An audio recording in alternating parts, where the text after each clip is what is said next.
ንግዚኡ ሽሙሕ ንክንበሎም እዛንታ ናይ ሓደ ኣብ ዴንማርክ ዝቕመጥ ሰብ እዩ። ሓቀኛ ናይ ፍቕሪ ሓዳር ቁም ነገር ዛንታ እዩ። ንሱ ኣብ ዴንማርክ ንሳ ድማ ኣብ ኡጋንዳ መችም ከም ሰብ ተላልዮም ኣብ መንጎ ግና ገለ ንሓንጎሉ ዘናውፅ ነገር ተፈጥረ ንምዃኑ እንታይ ኣጋጢሙ ካብ ዛንትኡ ንስምዓ እዩ።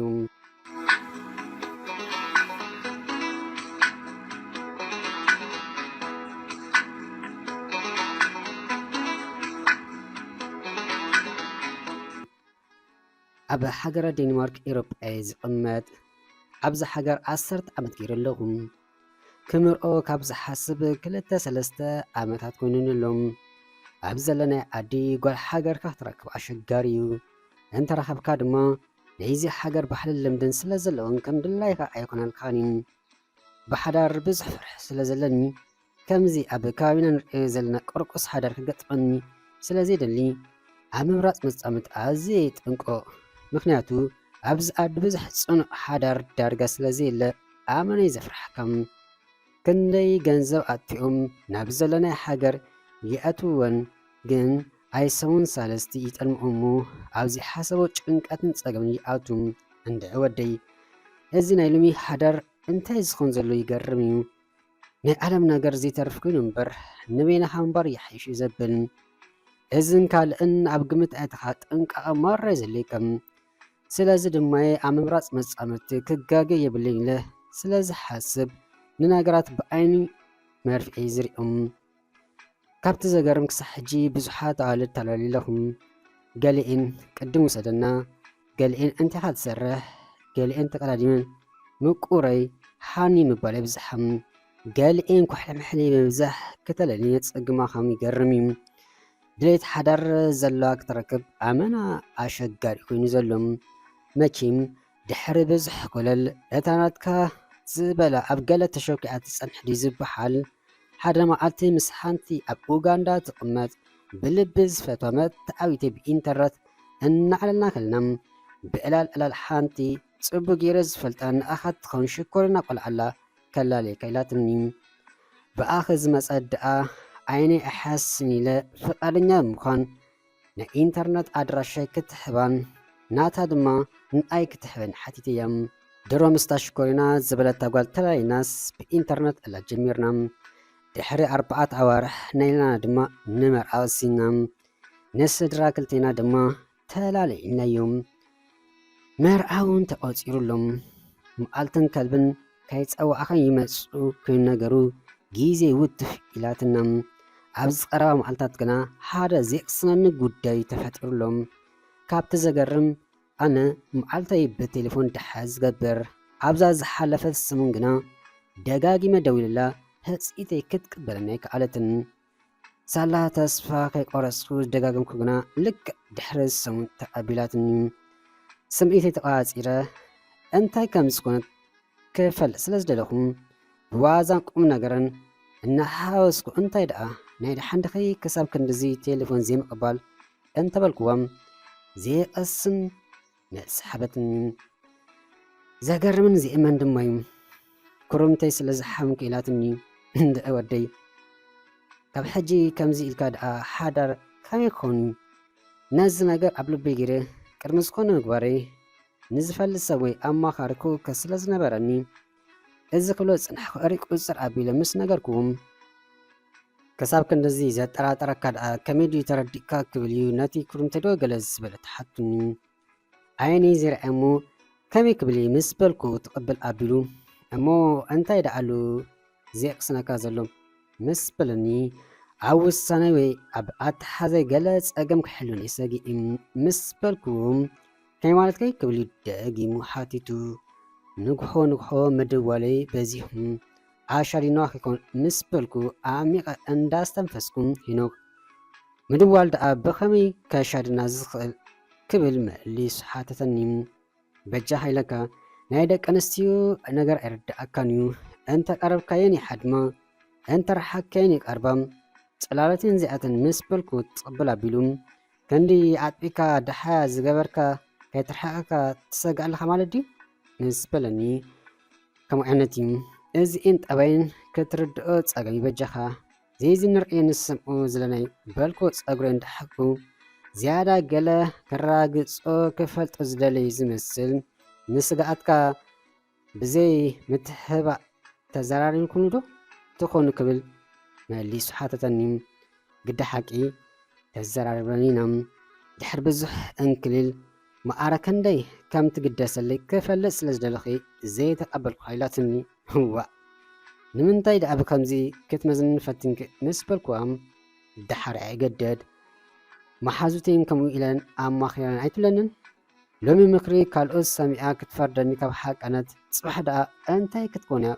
بلكو مسماي حرق أنيم نسون تقبل أبيلو كاب أزرار وخا زستوحال كلهم نقالتاي ترقم زدرخخا حاسوات كزخخرا كم بزح فرحيم نوين خاي حايش أبكابينا نريم جيجا كيركبني بعين مرفأ إلى تني كفلت أسلج دلخو زلون እዚኣትን ወዘተ ዝብሉ ብዓላይ ትርጉም ዝበዝሖም ብቐሊሉ መረጋገፂ ዘይርከቦም ሓሳባት ምድሕሳስ ኣገዳሲ እዩ። መጀመርያ ክቱር ፍርሒ ክተገናዘብ ስለዘይሕግዝ ርእታዊ ኣመለኻኽታ ክሕልወካ ይክእል እዩ። በይንኻ ጥቕም ነይሩ እንተዝኾን ሕጂ ከም ጉዳይ ኣልዒልና ኣይ ምስተረኸብናሉን ጥንቁቕ ክትከውን ምሕሳብካ ዝፅላኣካ እንተዘይኮነ ፍጹምነት ንሰባት ስለዘይተዓደለ ንምልባሱ ዝግበር ሓለክለኽ ዝፈጥሮ ጸቕጢ ይዓቢ። ልብ ካልኦት ክትፍትሽ ኢልካ ጥራሕ ምሕሳብ ድማ ንገዛር እስኻ ክተስተብሕል ዕድል ኣይፈጥርን እዩ። ብተመሳሳሊ ካልእ ሰብ ክፍትሸካ እንተፈተነ እንታይ ፍሉነት ኣለዎ?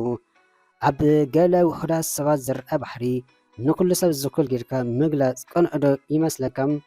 ብሓርያትካ ደኣ እምበር ብሓርያት ካልኦት ክትርድዖን ቀሊል ስለዘይኮነ ኣብ ባሕርያትካ ምትካር ለውጢ ዝርከቡ እዝን ካልእን ኣብ ግምት ኣእቲኻ ኣበራት ካልኦት ኣብ ምንዳይ ምስትብሓል ተጸሚድካ ከይትሕሉ ዳጊምካ ምሕሳብ የድልይም።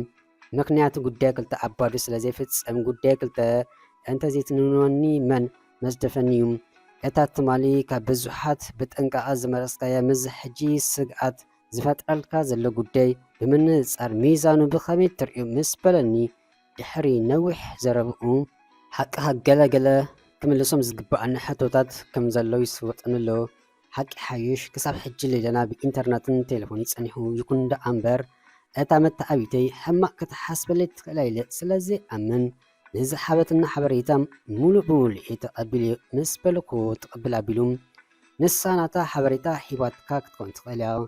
እቲ ቀንዲ ግን ንስኻ ዘለካ ትዕዝብትን ሓበሬታን ወሳኒ ንምዃኑ ከምዚ ኣጋጢሙኒ ኣሎ ኢልካ ምስታ ዘማፃትልካ ሰብ ነዚ ጉዳይ ተዘራርብካሉ ዶ ምስ በለኒ ንሳ ኣላላትና እንድያም ካብኡን ላዕሊ ምስኣ ግን ምግሕፋሕ እዩ ኣይደለኹን ክብል የመሊሰሉ።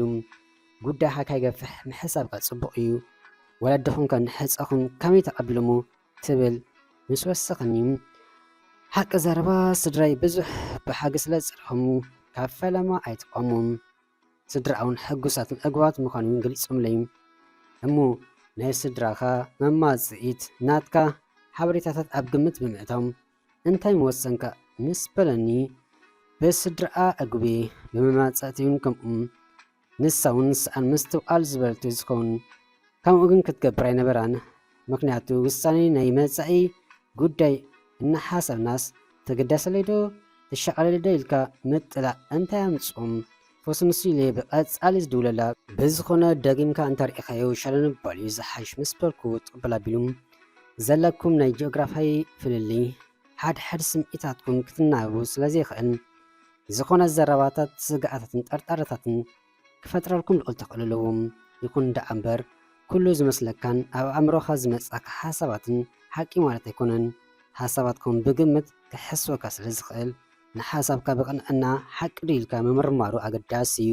ኣብ ሂወትካ ወሰንቲ ዝኾኑ ጉዳያት ድማ ፊት ንፊት ብምሉእ ልቢ ክግጠሙ ደኣ እምበር ብጎቦ ፈተሻ ክተለሊ ምፍታን ክልተ ጎርሓት ሓሙኽሽቲ ስንቆም ካይኮን ንስትብሓል የድልዩ። ምክንያቱ እምነት ቀኒኢኻ እምበር ኣብ ቤት ፈተና ዝረጋግፅ ስለዘይኮነ ከምቲ ንኣኻ ዝስምዓካ ስምዒት ኣብ ካልእ ሰብ ተመሳሳሊ ስምዒት እንተተረኣየ ድማ ከገረመካ ይግባእን።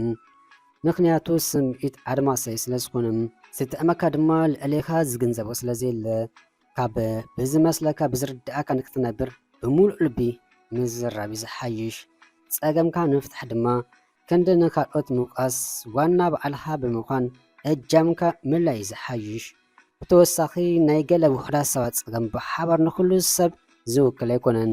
ስለዚ ሓቢርካ ብሓደ ዓይነት ምግላፅ ንመረዳእታካ ሓጋዚ ኣይኮነን።